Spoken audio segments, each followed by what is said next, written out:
Hello everyone, welcome to my channel. Today I'm just going to be sharing with you a really easy to make stir-fry noodle recipe. This recipe is such a great way for you to add more vegetables to your diet, and it's absolutely delicious. So I hope you'll stick around till the end of the video. To make this recipe, I'm going to be using 1 pack of noodles, some vegetables, and this is a combination of green leaf lettuce, Italian chicory, carrots, and some spinach.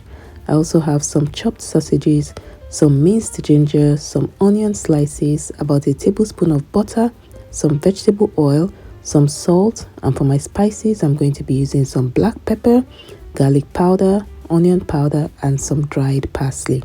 Please enjoy the rest of the video and don't forget to subscribe and give me a thumbs up before you leave.